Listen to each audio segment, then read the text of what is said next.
Coronavirus, la pandemia. ¿Cuáles son los síntomas? ¿Cómo se transmite? ¿Qué puedo hacer para protegerme y prevenir la propagación de la enfermedad?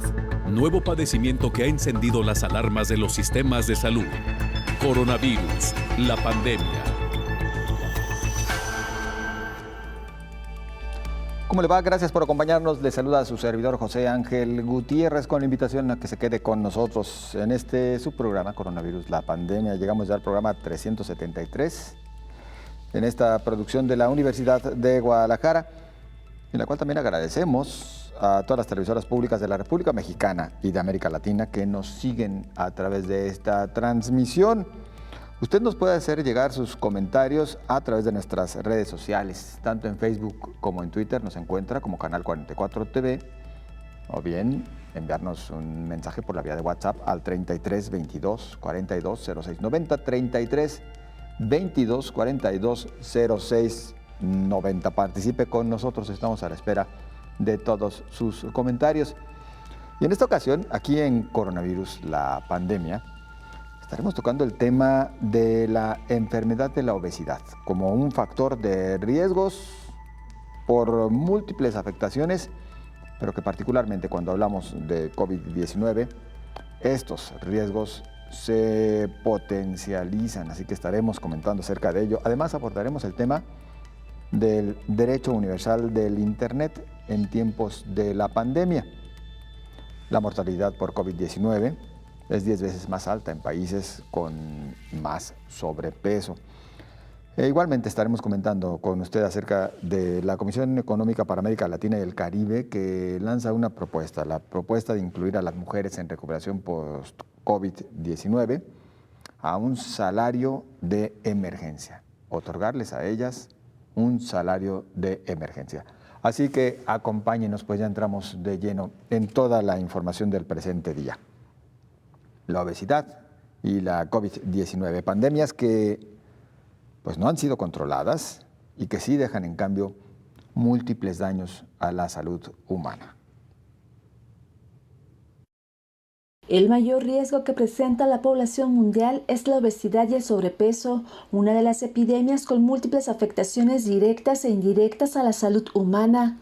Una enfermedad que padecen millones de personas sin que a la fecha haya una política pública que la detenga. La obesidad aumenta de manera dramática, sentenció la doctora Donna Ryan, expresidenta de la Federación Mundial de Obesidad, que ningún país ha tenido éxito en la reducción de los índices de obesidad en adultos. Menciona que la mitad de la población mundial, más del 42%, tiene índice de masa corporal mayor a 30%.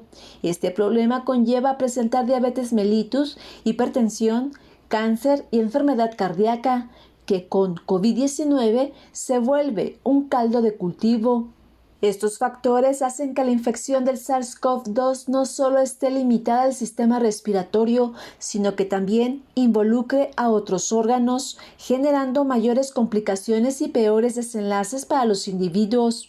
El binomio obesidad y coronavirus son la mayor afectación mundial porque al combinarse han causado un daño dramático en algunos individuos que puede progresar a una infección respiratoria severa con necesidad de unidad de cuidados intensivos y ventilación mecánica. En estos 433 días que la pandemia se ha posicionado del planeta, la obesidad y COVID-19 son de prioridad de atención en personal sanitario al inclinarse a una infección severa. Estos factores han ocasionado que la tasa de mortalidad sea más alta en un país que en otro. La obesidad está considerado como mayor riesgo para la severidad y mortalidad de los pacientes en el curso de una enfermedad infecciosa.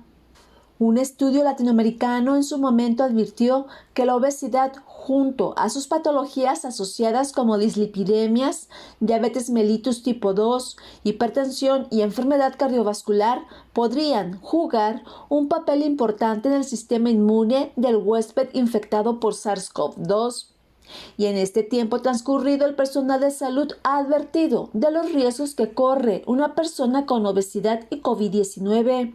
Otro estudio que evidencia el estudio publicado en la revista de la Biblioteca Nacional de Medicina de los Estados Unidos es que la obesidad se asocia con una ventilación deteriorada de la base de los pulmones, disminuye el volumen de reserva expiratoria, la capacidad funcional y el cumplimiento del sistema respiratorio, lo que dificulta la ventilación de estos pacientes, reduciendo la saturación de oxígeno. Ambas pandemias, obesidad y COVID-19, son una relación de riesgo que deben estar bajo la lupa científica médica en todo momento. Informó Isaura López Villalobos. El reporte diario desde Ginebra, sede de la Organización Mundial de la Salud, nos lo ofrece Roberto Castañares. Adelante. Hola, ¿qué tal? Buenos días, Belén. Buenos días a todo el auditorio de Canal 44.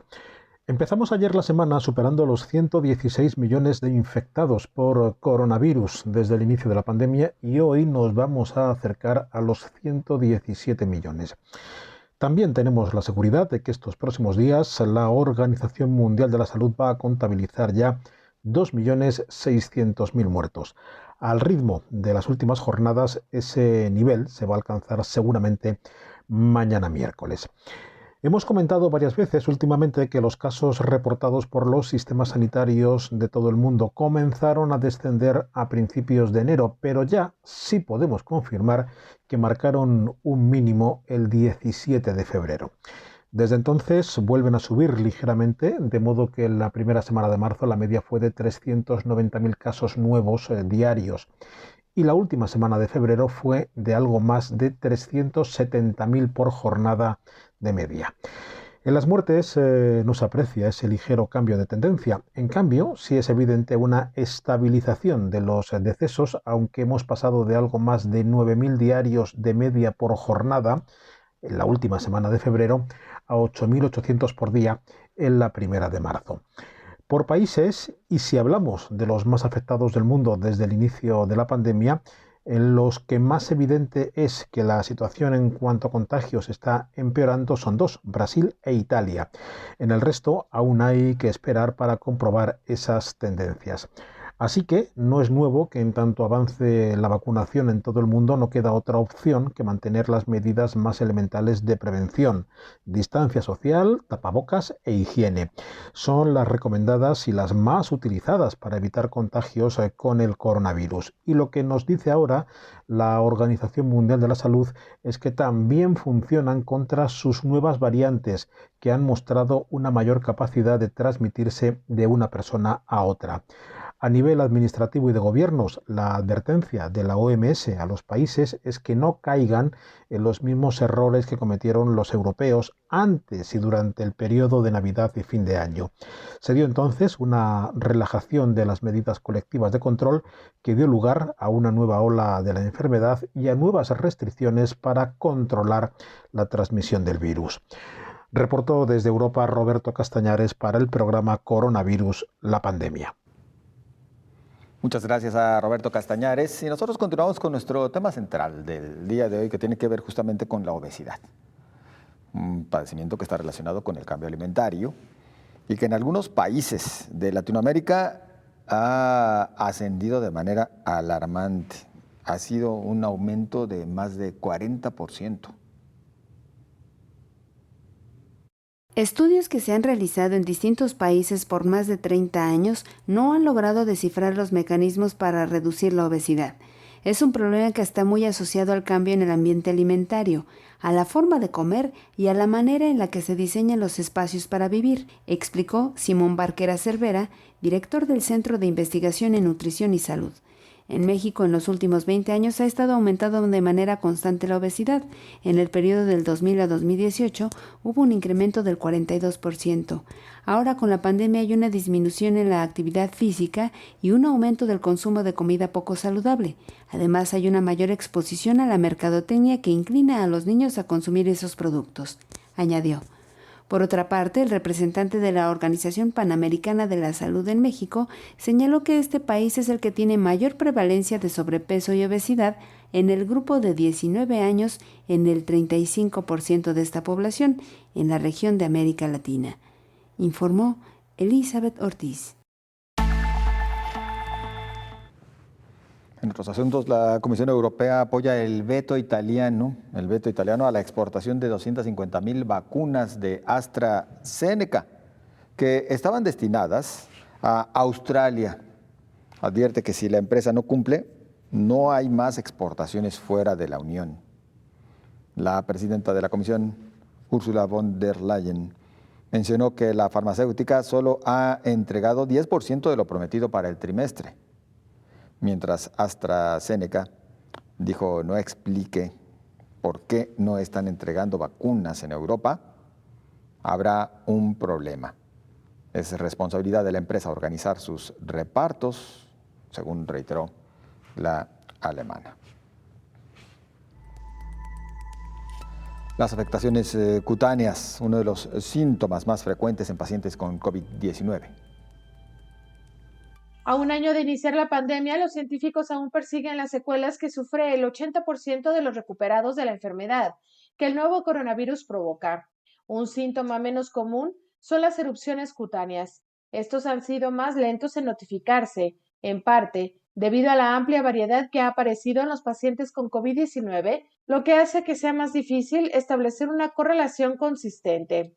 Un estudio reciente encontró que para el 17% de los pacientes con COVID-19 con síntomas múltiples también registraron efectos cutáneos, mientras que el 21% de los pacientes las erupciones fueron su único síntoma. Ser capaz de identificar los efectos de COVID-19 en la piel puede permitir que los casos se detecten antes o incluso que se detecten por completo en personas que son asintomáticas. Los investigadores identificaron los 4 tipos principales de cambios en la piel a los que se debe prestar atención y las posibles razones por las que ocurren. Se trata de lesiones cutáneas enrojecidas, inflamadas o con ampollas que afectan principalmente a los dedos de los pies y las plantas de los pies. En el transcurso de 1 o 2 semanas, las lesiones se decoloran más y se aplanarán, y después de esto desaparecerán sin tratamiento, informó Rocío López Fonseca. Los Centros para el Control y Prevención de Enfermedades de los Estados Unidos anuncian nuevas medidas para personas completamente vacunadas contra COVID-19. Señala que pueden reunirse en pequeños grupos con otras personas vacunadas sin usar cubrebocas, pero sí usarlo cuando salgan fuera de casa. Asimismo, se menciona que pueden visitar a personas no vacunadas y de bajo riesgo de otro hogar sin cubrebocas. Los CDC aconsejaron a las personas completamente vacunadas que mantengan muchas precauciones, como evitar reuniones grandes, usar cubrebocas cuando visiten a personas no vacunadas de varios hogares o cuando estén con personas que pertenezcan a grupos de riesgo. Las recomendaciones surgen cuando aproximadamente 30 millones de personas en Estados Unidos, lo que representa el 9.2% de la población, han sido completamente inoculadas con vacunas COVID fabricadas por Pfizer-BioNTech, Moderna y Johnson & Johnson, según datos de los propios CDC. Regresamos nosotros en un par de minutos.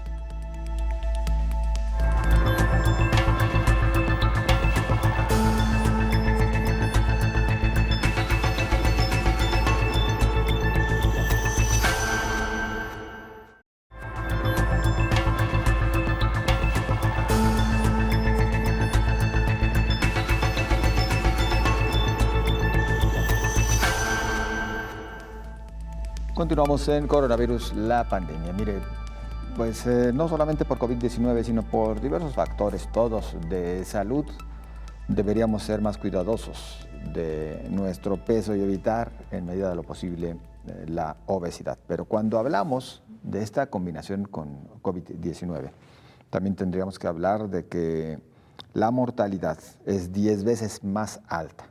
10 veces más alta en aquellos países que tienen mayor cantidad de habitantes con sobrepeso. En países en los que el sobrepeso supera el 50% de los adultos tuvieron una mortalidad de 66.8 muertes por COVID por cada 100.000 habitantes, mientras que en naciones donde la prevalencia de la obesidad es menor al 50% de su población adulta, la tasa fue de 4.5 decesos. Es decir, que la mortalidad por COVID-19 es 10 veces más alta en países donde hay más sobrepeso, de acuerdo con el estudio COVID-19 y Obesidad, el Atlas 2021, publicado por la Federación Mundial de Obesidad. Un grupo de 55 países reportó más de 50%, mientras que otras 39 naciones registraron una prevalencia que rebasa el 60% de obesidad. De acuerdo con el reporte, 38 países registraron una prevalencia de obesidad en adultos menor al 50%. En esas naciones, la mortalidad fue del 6.6%. El aumento de peso corporal es el segundo mayor predictor de hospitalización y un alto riesgo de muerte para las personas que sufren de COVID-19. Solo las tasas de vejez son un factor de mayor riesgo, se lee en el documento, informó Elizabeth Ortiz. El síndrome metabólico es un arma de doble filo y con la enfermedad coronaria se multiplica también la afectación del organismo. Obesidad, síndrome metabólico y diabetes mellitus tipo 2 son 3 enfermedades interrelacionadas que comparten mecanismos de aparición y evolución y con frecuencia se van combinando sucesivamente y ocasionan complicaciones cardiovasculares. El síndrome metabólico es cada vez más frecuente y hasta 1/3 de los adultos estadounidenses lo tienen. La mayoría de los trastornos asociados con el síndrome metabólico no tienen signos ni síntomas evidentes. Un signo que es visible es la circunferencia grande de la cintura. Los especialistas describen a los pacientes con ese síndrome como figura de manzana o de pera. Si el azúcar en sangre es alto, podrían notar los signos y los síntomas de la diabetes, como aumento de la sed y la orina, cansancio y visión borrosa. El síndrome metabólico se vincula estrechamente con el sobrepeso, la obesidad y la falta de actividad física. También se vincula con una afección denominada resistencia a la insulina. Los siguientes factores aumentan la posibilidad de tener síndrome metabólico. El riesgo de padecerlo aumenta con la edad. En los Estados Unidos, los hispanos, en especial las mujeres hispanas, parecen tener el mayor riesgo de desarrollarla. Tener sobrepeso, especialmente en el abdomen, aumenta el riesgo. Es más probable que se tenga síndrome metabólico si tuviese diabetes durante el embarazo, conocida como diabetes gestacional, o si tiene antecedentes familiares de diabetes tipo 2, informó Rocío López Fonseca. La Comisión Económica para América Latina y el Caribe ha propuesto que se incluya a las mujeres en recuperación post-COVID a un salario de emergencia. Incluir a las mujeres en la recuperación post-COVID y destinar un salario de emergencia para aquellas que viven en hogares por debajo de la línea de pobreza son las propuestas de la secretaria ejecutiva de la Comisión Económica para América Latina y el Caribe, Alicia Bárcena. Hoy proponemos políticas públicas que reconozcan el trabajo de todas las mujeres en su diversidad y el enorme valor que aportan. Estas medidas comienzan por acabar con la brecha salarial, incluir a todas las mujeres en toma de decisiones centrales para la recuperación, priorizar a las trabajadoras domésticas y cuidadoras en los planes de vacunación, garantizar un salario de emergencia para las mujeres, 118 millones de mujeres que viven en hogares por debajo de la línea de pobreza. En el marco del Día Internacional de la Mujer, cuestionó que a pesar de que ellas constituyen la mayoría del personal de primera línea, paradójicamente son muy pocas las que se encuentran dirigiendo países, tomando decisiones en el ámbito público de respuestas nacionales o locales, o liderando equipos científicos y de investigación, informó Elizabeth Ortiz.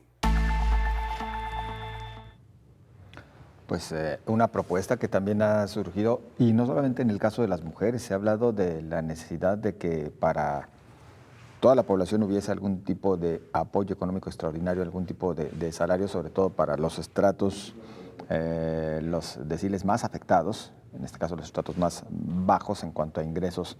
Se refiere incluso a nuestro país, un tema que se había discutido en el caso de México, a nivel legislativo, pero en el cual tampoco se ha avanzado.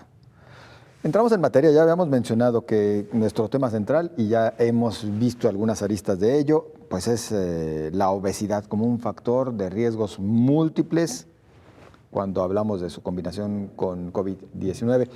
Y ya nos acompaña el doctor Héctor Raúl Pérez Gómez, como todos los días. Doctor, ¿cómo está? Qué gusto saludarte, José Ángel. Buen día. Igualmente, buen día. Pues vaya, mayores factores de riesgo cuando se combinan obesidad y COVID. Sí, indudablemente la obesidad es uno de los factores de riesgo descritos en la literatura internacional desde el inicio de la pandemia como un factor que propicia mayor gravedad en los pacientes con COVID. Históricamente, obesidad, diabetes, hipertensión han sido condiciones que en el caso de enfermedades infecciosas constituyen factores de riesgo de mal pronóstico en general. La obesidad tiene el contexto molecular de generar en el organismo un estado oxidativo crónico que altera muchas funciones inmunológicas, altera el funcionamiento de anticuerpos, de células del sistema inmune, linfocitos B, linfocitos T, pero también otras células muy importantes del sistema inmune que son los leucocitos neutrófilos y los macrófagos. En la obesidad, además, recordemos que existen muchas personas con morbilidades adicionales. La obesidad frecuentemente está acompañada de diabetes, frecuentemente está acompañada de hipertensión arterial. Y de igual manera, para el caso de enfermedades respiratorias, la obesidad en sí misma representa hasta una afectación mecánica para el buen funcionamiento de músculos respiratorios, de una caja torácica cuya cinética es muy importante en la respiración, y por ese motivo también las personas con obesidad y además obesidad mórbida tienen mayores complicaciones en el caso de COVID-19 y otras enfermedades respiratorias.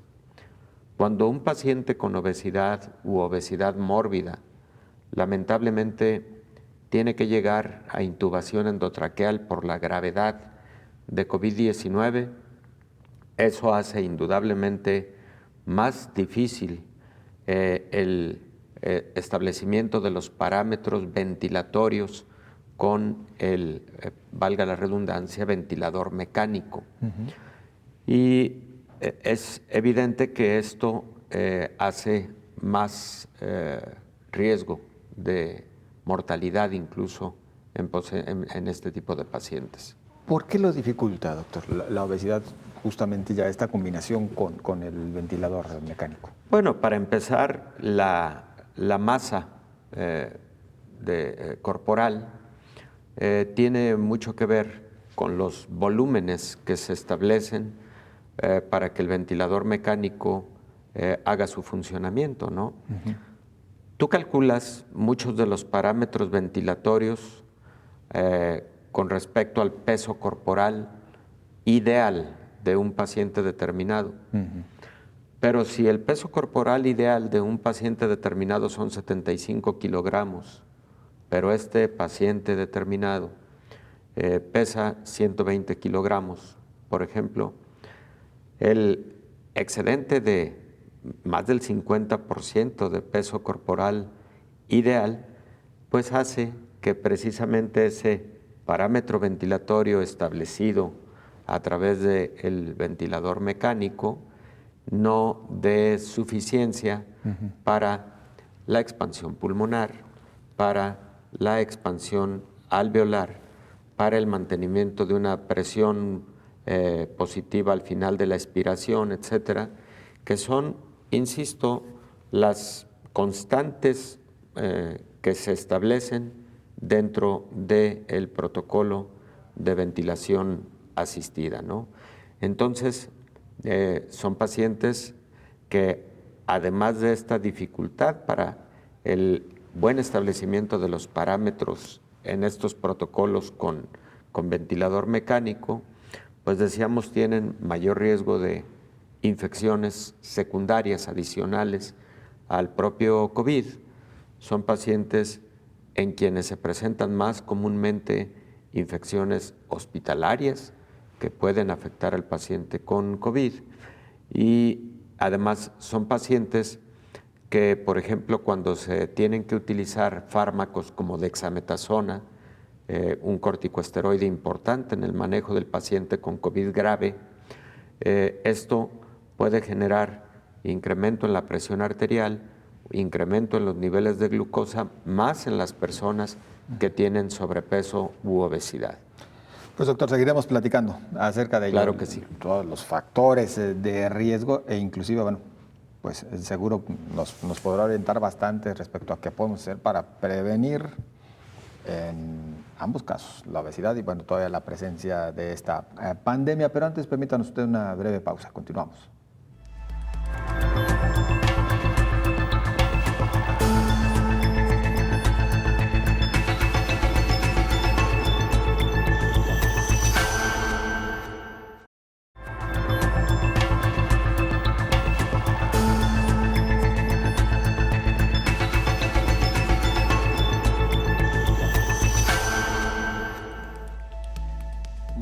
Hemos comentado ya en múltiples ocasiones, la pandemia ha puesto de manifiesto pues diversas fortalezas y debilidades de los sistemas internacionales, tanto de educación como de los ámbitos laboral e inclusive de la vida cotidiana. Y entre otros temas, pues ha demostrado la necesidad del Internet como medio de comunicación. Existe un manifiesto sobre el derecho universal al acceso a Internet y es de lo que platicamos a continuación con José Ramón Calvo, quien se encuentra en la línea telefónica, es presidente del Instituto de Cooperación Internacional de la Real Academia Europea de Doctores. ¿Qué tal? Les saludamos. Buen día. Hola, buen día y para mí buenas tardes, para usted buenos días.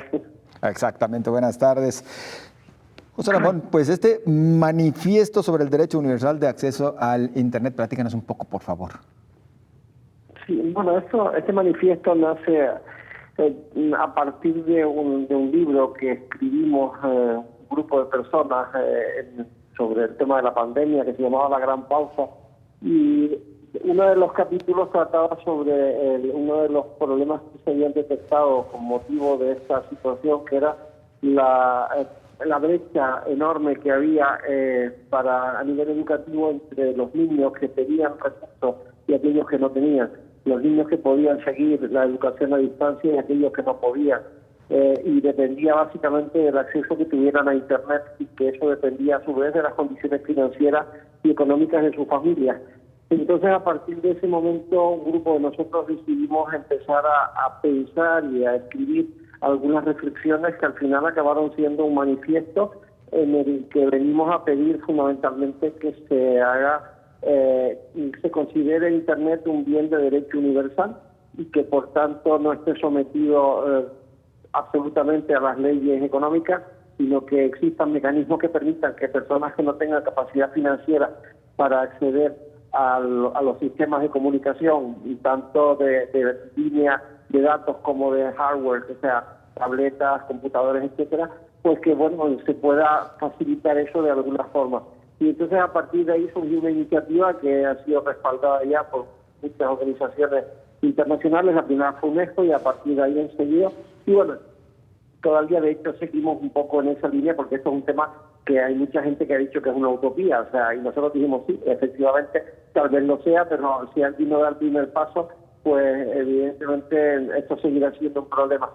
Y de hecho ya hay alguna gente en algunas instituciones internacionales que han empezado a levantar la voz diciendo algo parecido a lo que nosotros decimos.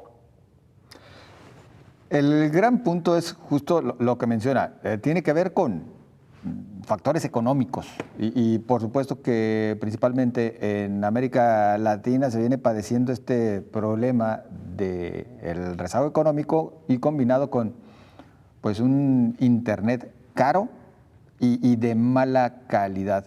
Aquí es indispensable la participación, la intervención de los gobiernos, es decir, prácticamente subsidiar este servicio.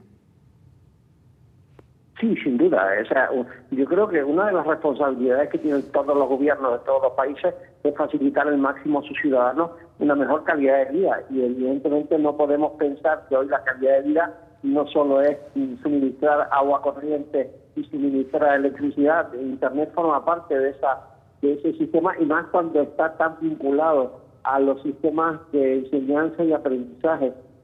Cuando además en situaciones como la que estamos viviendo y la que hemos vivido a lo largo de este año pasado, pues ha obligado a muchos niños a no poder ir a la escuela y a muchos universitarios a no poder ir a la universidad, y que por tanto necesitan el acceso a los sistemas de red para poder educarse y poder continuar su formación. Entonces yo creo que necesariamente una parte del presupuesto general de los diferentes países tendría que contemplar el subsidio para que nadie se quedara sin ese acceso, ya no solo el acceso, digamos, de datos, sino también el de hardware, porque de nada sirve tener datos si no tienen una tableta, si no tienen un computador, lo que sea. Entonces, lo que habría que vincular, que es lo que nosotros decíamos en el manifiesto, es a las grandes empresas productoras que donen a los diferentes países y que sean controlados por una entidad nacional o supranacional, y que de alguna forma pues puedan disponer o regular en ese tipo de entidades el acceso a los productos y servicios que se necesitan para que ningún niño, ningún adolescente se quede sin acceso porque no tiene recursos económicos para ello.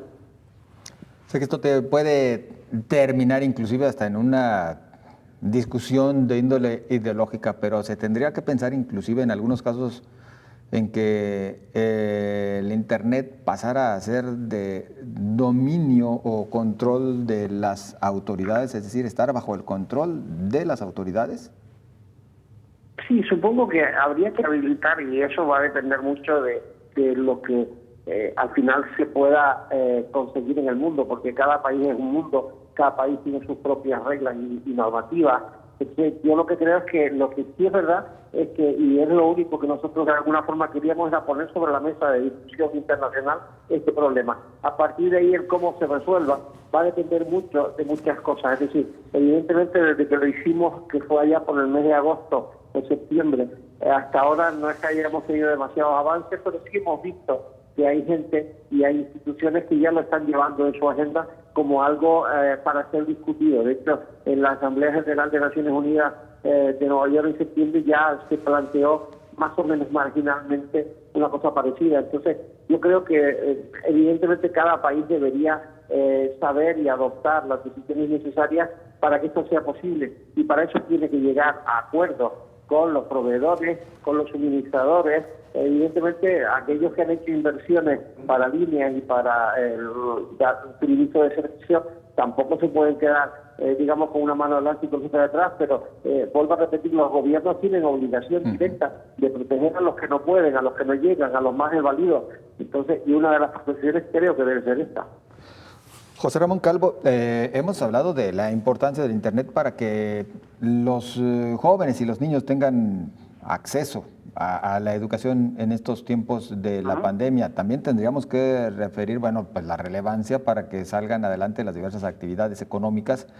¿Y qué decir del tema médico? El Internet también como una alternativa para facilitar el acceso a la atención médica, principalmente en comunidades alejadas, de difícil acceso, etcétera. Aquí me acompaña el doctor Héctor Raúl Pérez Gómez y me parece que aquí podemos, doctor y José Ramón Calvo, platicar un poco acerca de ello, de la relevancia del Internet también para factores médicos, doctor. Extremadamente importante, José Ángel. Muy buenos días, José Ramón.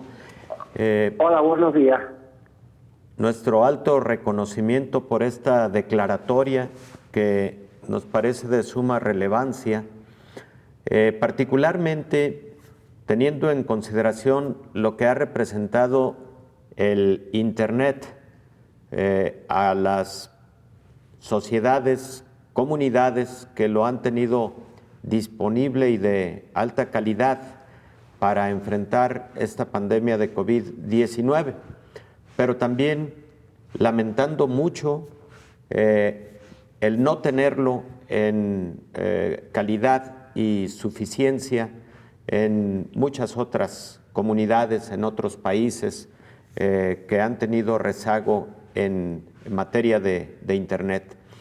En el ámbito sanitario, el Internet ha representado una herramienta fundamental en esta pandemia de COVID-19. Para empezar, la vigilancia epidemiológica, la vigilancia georreferenciada para tomar decisiones oportunas respecto de la contención y mitigación de la pandemia. Y como decía José Ángel, en el ámbito de lo clínico, ¿cuántos pacientes que viven en comunidades de difícil acceso podrían tener la experiencia de recibir atención a distancia utilizando este tipo de herramientas? Y también, ¿por qué no decirlo?, en diferentes momentos el personal de la salud ha conducido, acompañado la atención médica de un determinado paciente que ha permanecido en su casa, en su domicilio, recibiendo esa atención a distancia por diversos motivos, ¿no?, incluyendo el propio aspecto de disminuir el riesgo de transmisión de la enfermedad cuando esta es una enfermedad leve y se puede manejar entonces en casa. Pero ese es solo un ejemplo más, y uno que me parece verdaderamente importante es cómo el Internet nos ha permitido conocer a los médicos, a todo el personal de salud sobre los avances académicos que van ocurriendo día con día y publicándose en la literatura internacional. José Ramón, yo creo que esta ha sido una gran noticia y ojalá y pronto se haga una realidad. ¿Qué opinión nos das adicional respecto de el impacto que tendría en el ámbito de la salud el que todo mundo tenga Internet y lo tenga de buena calidad? Yo creo que sería brutal el impacto. Es decir, a mí me encantaría pensar que cualquier persona desde el lugar más recóndito del mundo puede recibir asistencia médica especializada simplemente conectándose a su dispositivo. Evidentemente nunca va a sustituir, y eso mi querido colega seguro que está de acuerdo conmigo, a las manos y a la vista y a la exploración física de un paciente, pero también sabemos que a distancia podemos hacer diagnósticos, podemos ver maneras de resolver problemas, y evidentemente para algunas de esas personas que están en comunidades remotas y en donde realmente no tienen el acceso a un sistema especializado, el poder tener acceso a Internet, el poder disponer de casi una teleconsulta virtual, pues probablemente salvaría muchas vidas y probablemente conseguiría muchas cosas que hoy por hoy están absolutamente fuera de su alcance. Y yo estoy pensando ahora en una idea que ha aparecido estos días, donde se ha mostrado un dron que es capaz de volar a 100 kilómetros por hora, de manera que además lo tienen posicionado en diferentes lugares. Ha nacido en algún lugar del centro de Europa, en Alemania o en Dinamarca, y entonces sirve como una especie de ambulancia de emergencia para llevar cuidados intensivos, por ejemplo, para reanimación cardíaca. El propio dron tiene una cámara y unos sensores, y la persona que llama directamente lo único que hace es sacar del dron en una secuencia determinada los electrodos, se aparta y directamente el médico cardiólogo que está controlando el dron es el que hace la cardioversión, es el que hace el que da las instrucciones sobre lo que hay que hacer, etcétera. Entonces, es decir, la tecnología puesta al servicio de la salud y de los ciudadanos más desfavorecidos. Yo creo que eso es fundamental, y yo creo que por ahí van las cosas. Y evidentemente el tener acceso a líneas de alta velocidad que permitirían cosas como esta que estoy contando, o permitirían que cualquier comunidad remota pudiera tener acceso a servicios médicos de primera calidad, pues sería, creo que es otra cosa que honestamente creo que es absolutamente obligatoria como sociedad, en que tenemos que intentar conseguir que eso sea así. Pues hablamos, José Ramón Calvo, de el acceso a Internet como uno más de los derechos universales. La realidad de las cosas es que, bueno, faltará ver también la voluntad por parte de los gobiernos y de la iniciativa privada en esta materia, y esperemos que poco a poco se vaya ganando terreno. ¿Algún comentario adicional para concluir esta charla? Perdón. Bueno, ojalá que eso sea así, ojalá que podamos tener esa iniciativa privada y pública, y ojalá que en unos pocos años veamos que esto, que ahora mismo es un deseo expresado por un grupo de personas, al final se convierte en una realidad tangible. Nos encantará a todos, porque al final lo que queremos es la mejora de las condiciones de vida de la gente, sean niños que tienen que ir a la escuela o sean pacientes que están perdidos en el lugar más remoto del mundo.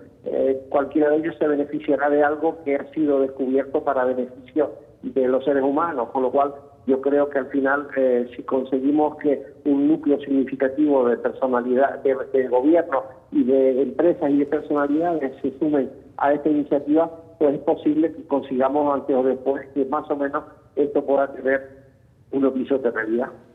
Doctor José Ramón Calvo, nosotros agradecidos, le enviamos un saludo, buen día desde México, buenas tardes allá en Europa. Al contrario, muy amable, muchas gracias por su llamada y un saludo muy cordial también desde España. Gracias, José Ramón, muy amable. Gracias, adiós. Un saludo, es el presidente del Instituto de Cooperación Internacional de la Real Academia Europea de Doctores. Sí, doctor. Formidable esta iniciativa. Así es.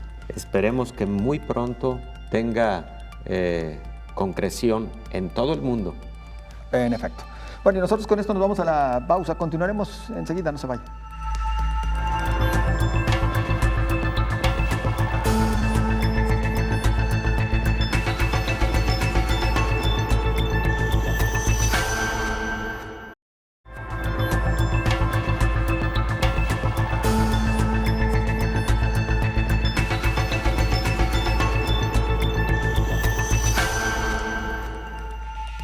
Avanzamos con más, y justo especialistas en el marco de esta pandemia han promovido y desarrollado medidas preventivas y terapéuticas para combatir la obesidad.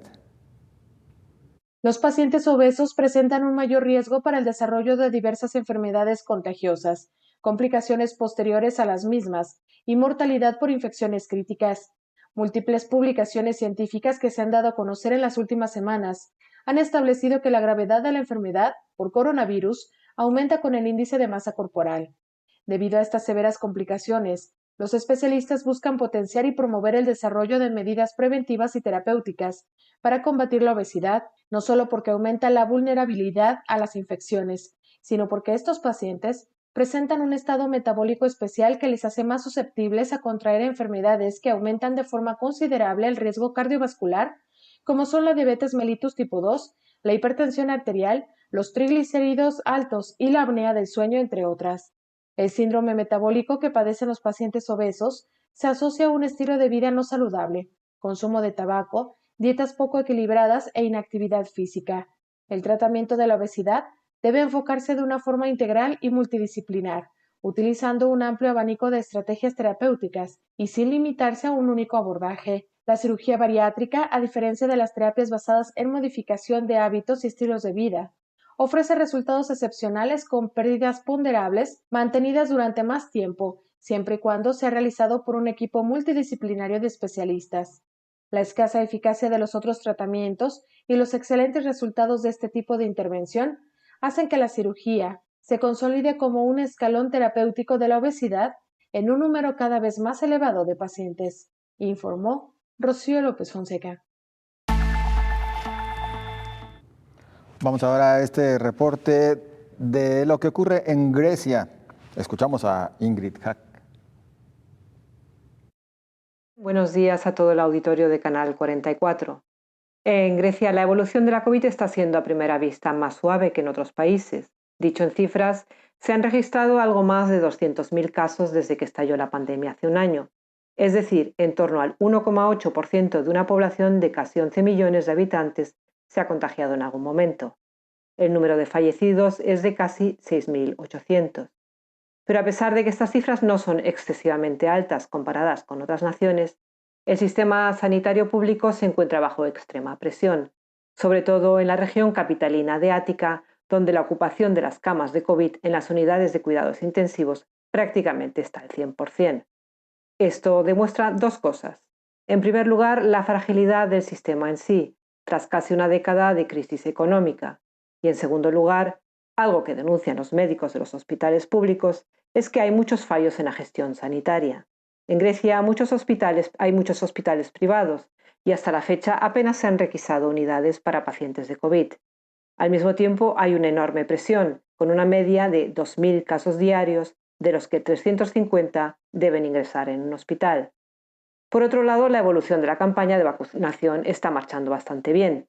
En los 2 meses que se viene vacunando, en torno al 6,6% de la población ha recibido al menos una dosis y otro 3,5% ambas. Hasta ahora se administran las vacunas de Pfizer, Moderna y AstraZeneca. Esta última de momento solo a menores de 65 años. Se prevé que se autorice próximamente esta vacuna también para los mayores y para abril se espera que comience la inoculación con la de Johnson & Johnson, que solo requiere de una inyección. El objetivo del gobierno es conseguir que para junio se haya creado un muro de inmunidad. Pero todo dependerá de la evolución de los contagios, que actualmente vuelven a aumentar a causa de la fuerte propagación de la variante británica y del hartazgo de la población tras casi 4 meses de medidas estrictas de confinamiento. Además del cierre de comercios, que vuelve a ser prácticamente generalizado en todo el país, salvo los de productos alimentarios, están cerrados los colegios, restaurantes, peluquerías y todo el ocio. Con todo, el gobierno espera que el sector turístico, que constituye el motor de la economía de este país, pueda facturar este año al menos el 50% de lo que hacía antes de la pandemia.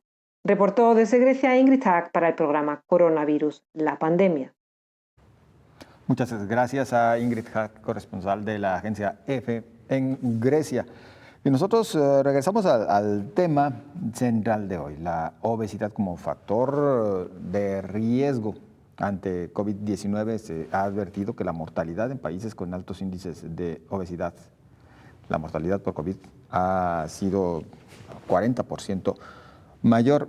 Doctor, bueno, el problema lo tenemos ya, vaya, ¿no? El de la obesidad ya ante la pandemia difícilmente algo se puede hacer, pero ¿cómo se puede aminorar los riesgos? Bueno, definitivamente, primero, tratando de reducir de peso corporal. Segundo, esta reducción preferentemente hacerla a través de la adopción de estilos de vida saludables. Tercero, cuando hay patologías asociadas, tenerlas bajo el mayor control posible, porque la suma de 2 patologías como obesidad, diabetes, obesidad, hipertensión, incrementan el riesgo. Tú bien lo dices, José Ángel, el problema ya lo tenemos encima y particularmente hay países con mayores índices de obesidad, sobrepeso e incluso obesidad mórbida. Para el caso de México, este es un grave problema de salud pública. México tiene alrededor de 35% de su población con obesidad. Cuando hablamos de sobrepeso, hablamos de un porcentaje mayor de la población, que está incluso en alrededor del 50% de la población. Entonces, México de hecho es uno de los países que en el mundo ocupa uno de los 5 primeros lugares en lo relativo a sobrepeso y obesidad. Las medidas que acabamos de comentar son fundamentales y creo, José Ángel, que particularmente ahora que ha iniciado el programa de vacunación a la población en general, bien valdría la pena considerar que en virtud de esos factores de riesgo a los que hemos hecho referencia, cuando haya transcurrido la vacunación a adultos mayores, se identifique la posibilidad de generar una estrategia para que haya cobertura más rápida para personas con mayor riesgo de gravedad en COVID-19, como es el caso de personas con diabetes, con obesidad, con hipertensión. ¿Se les debería considerar inclusive justo dentro de estas prioridades? Sí, José Ángel, México está también dentro de los países que tienen índices más altos de diabetes en su población. Aproximadamente el 10% de la población adulta en México tiene diabetes. Y esto está por arriba del promedio mundial. El promedio mundial está en aproximadamente 8%. Entonces estamos hablando de un porcentaje significativo de mexicanos adultos con diabetes mellitus. Claro. De hecho, diabetes, en este orden, José Ángel, primero, la edad. Mayores de 60 años, mayor riesgo de gravedad con COVID-19.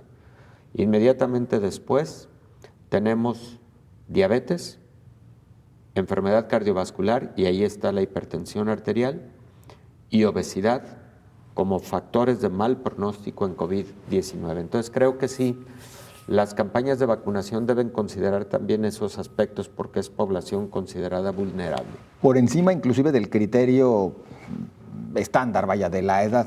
Inclusive jóvenes y niños, si tienen estos padecimientos, darles prioridad. Tendría que irse por ahí. Bueno, niños por el momento no están considerados en los esquemas de vacunación a nivel mundial porque los estudios de vacuna contra COVID-19 en niños están próximos a aparecer, probablemente entre abril y mayo. Bien. Y hasta que estos estudios sean publicados, seguramente se habrá de considerar por las agencias regulatorias la posibilidad de incluir a niños. Primero niños mayores, ¿no? Por ejemplo, en el segmento de entre 10 y 18 años de edad. Pues muchas preguntas se nos quedan en el tintero, doctor, pero como siempre, agradecidos. Pero además mañana podemos seguir.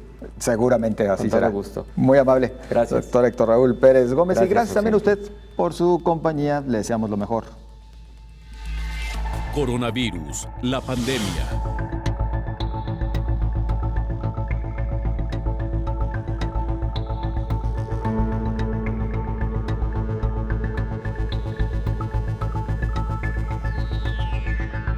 Coronavirus, la pandemia.